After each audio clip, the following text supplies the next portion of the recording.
Dia memahami bahwa Tuhan itu ada, tapi kerja Tuhan hanya sebatas meletakkan manusia di atas permukaan bumi. Setelah itu tidak ada lagi urusan Allah. Tidak ada urusan. Itulah mungkin yang disebut dengan komunisme yang tidak percaya adanya Tuhan. Ada lagi orang mengatakan atau ideologi mengatakan, dari mana manusia dari Allah, lalu Allah letakkan di atas permukaan bumi.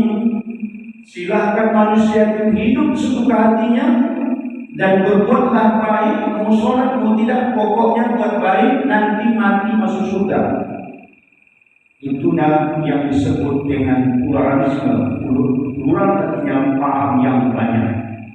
Berarti menurut mereka tidak ada neraka, yang ada hanya surga. Tapi kalau ditanya umat Islam, Ahlussunnah wal Jamaah mengatakan manusia dari Allah. Allah letakkan di atas permukaan bumi, lalu silakan manusia hidup, dan manusia itu diamanahkan sebagai khalifah, dan manusia itu nanti kalau sudah mati akan diperhitungkan amal ibadahnya. Karena Ahlussunnah memahami, umat Islam memahami bahwa setelah dunia ini ada alam selanjutnya yang disebut dengan akhirat, dan akhirat kita belum pernah sampai di sana. Kita baru mendengar berita dari Al-Quran dan Hadis, berita yang akurat, yang benar-benar qat'i dan tidak boleh diragukan lagi. Siapa yang meragukannya, dibatal, berarti diragukan pula imannya. Itulah umat Islam Ahlussunnah wal Jamaah. Maka oleh karena itu, ketika ditanya kenapa manusia itu harus beramal ibadah, maka ada beberapa hal jawabannya. Yang pertama, memang manusia itu diciptakan untuk beribadah. Wa ma khalaqtul jinna wal insa illa liya'budun. Tidaklah dan tidaklah kami ciptakan manusia dan jin. Manusia dan jin kami tidak ciptakan, kalau menurut bahasanya ini membuat jin. Wa ma khalaqtul jinna wal insa, tidak kami jadikan jin dan manusia. Berarti kalau menurut daripada bahasa ini, bahwa yang diciptakan dulu itu adalah jin, baru manusia. Illa yang ini kecuali untuk beribadah kepada. Bahwa ayat ini menjelaskan kepada kita fungsi manusia dan jin diciptakan oleh Allah adalah untuk mengabdikan diri, menghambakan diri, mengenal Sang Khaliq, Sang Pencipta, dan tidak ada tugas lain. Ketika kita benar-benar sesuai dengan apa yang dianjurkan, diperintahkan oleh Allah dan Rasulnya, menyembah Allah dengan sesungguhnya, masalah kehidupan dunia tidak usah takut. Masalah rezeki itu bukan urusan kita. Nahnu narzuqukum wa iyyakum, kami yang berikan rezeki dan keluargamu, kata Allah. Kalau sudah kita beramal ibadah, kita jalankan memang fungsi kita sebagai manusia, yang dikatakan bahwa manusia itu diciptakan adalah semata-mata untuk beribadah, maka tingkatan ibadah itu ada yang disebut dengan takwa. Maka takwa itu fasilitasnya Allah sebutkan di dalam surat Al-Baqarah. Wa man yattaqillaha yaj'al lahu makhraja wa yarzuqhu min haitsu la yahtasib. Siapa yang bertakwa kepada Allah, Allah akan berikan jalan keluar dalam kehidupannya. Tidak sampai di situ saja, wa yarzuqhu min haitsu la yahtasib, Allah akan berikan rezeki kepadanya yang tanpa disangka-sangka. Bahkan dia sendiri pun dari tidak tahu dari mana datangnya, tetapi ada saja rezeki itu pada dirinya. Dan tidak sampai di situ saja, wa may yatawakkal 'ala Allah fa huwa hasbuh. Dan siapa yang menyerahkan diri kepada Allah, Allah akan memasukkan perhitungan di dalam hambanya yang baik. Itulah alasan pertama kenapa kita harus beribadah kepada Allah. Memang manusia atau jin itu diciptakan untuk beribadah kepada Allah. Yang kedua, kenapa manusia itu harus beribadah kepada Allah? Karena untuk merealisasikan, untuk membuktikan bahwa kita ini adalah termasuk orang-orang yang bersyukur kepada Allah. Karena syukur itu tentunya tidak cukup dengan lidah dan hati saja. Ketika kita meyakini bahwa nikmat itu dari Allah, itu syukur dengan hati. Kita yakini nikmat itu hanya Allah yang memberi. Dan kita juga sering mengucapkan kata-kata pujian alhamdulillah ketika kita mendapatkan nikmat, tapi tidak cukup itu aja.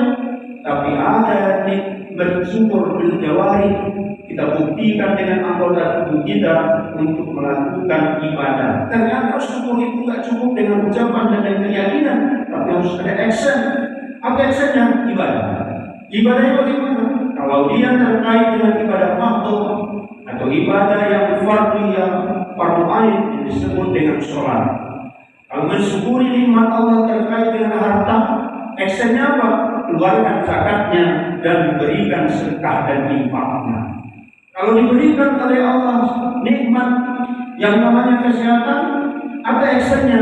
Gunakan kesehatan ini sebaik-baiknya sesuai dengan dikehendaki oleh Allah Subhanahu wa taala. Dan begitulah seterusnya.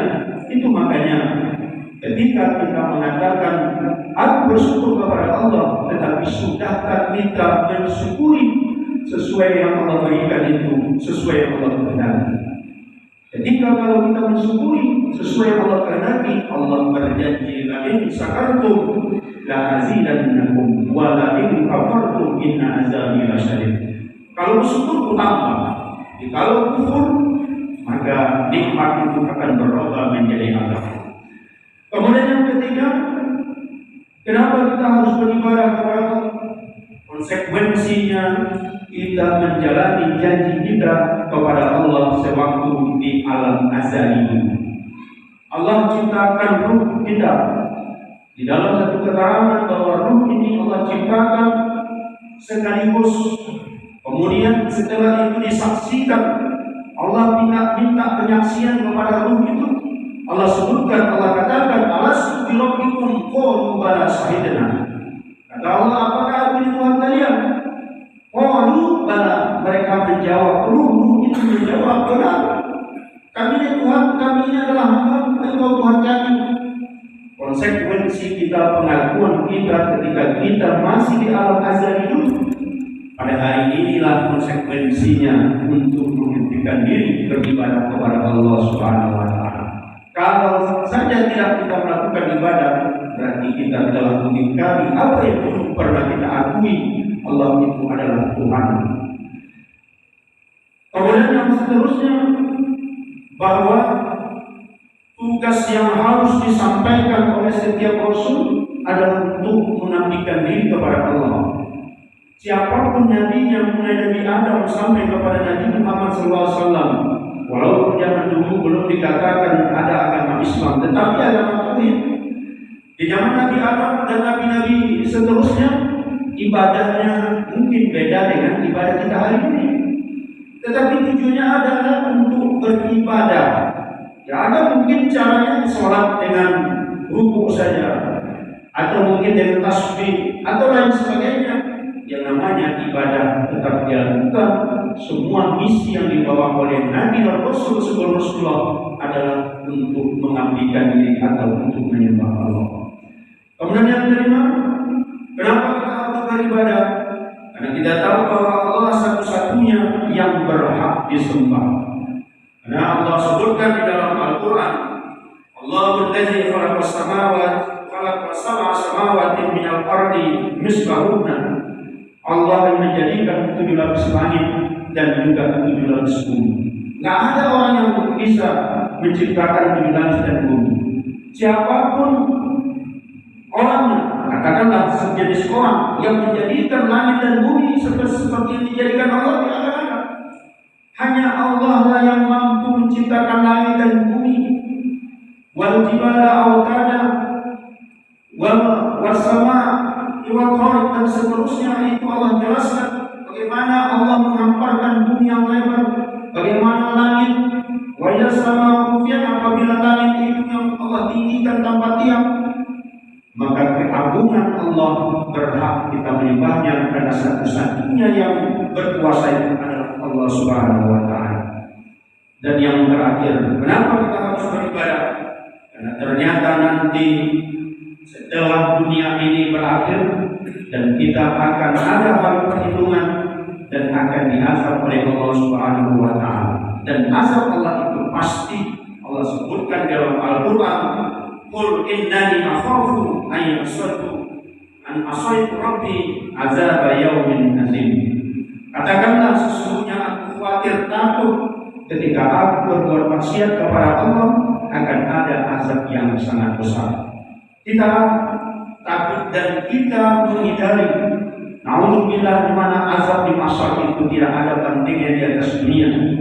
Dan bagi orang-orang yang beriman pasti meyakini itu, sehingga dengan meyakini itu salah untuk beribadah kepada Allah.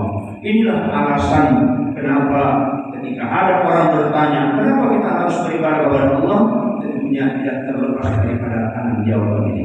Mudah-mudahan kita termasuk kepada kelompok orang yang benar-benar istiqomah menjalankan perintah Allah dan yakin yakin-yakinnya, hakul yakin, ainul yakin, bahwa nanti setelah dunia ini akan ada alam seterusnya yang akan memperkarakan dan menghitung amal ibadah kita selama hidup kita. Semoga kiranya Allah mematikan kita nantinya dalam keadaan husnul khotimah.